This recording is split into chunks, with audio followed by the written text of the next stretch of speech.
बिस्मिल्लाहिर्रहमानिर्रहीम। दो बद बुरी खसलतें ऐसी हैं जिस मर्द जिस औरत के अंदर पाई जाती है वो मर्द और औरत उसकी दुनिया भी खराब है और उसकी आखिरत भी खराब है। पहले नंबर बुरी आदत यह है कि बदनीयत, नीयत उसकी बुरी हो।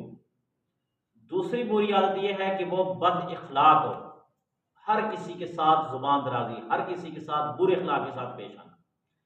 ऐसी मर्द और ऐसी ही औरत, इनकी दुनिया भी खराब, उनकी आखिरत भी खराब। दुनिया ऐसे खराब है कि ऐसे बंदे को कोई बुलाना पसंद नहीं करता, उनसे कोई लेन देन पसंद नहीं करता, उनको कोई हमसाईगिरी में रखना नहीं चाहता, उनको कोई रिश्ता नहीं देना चाहता।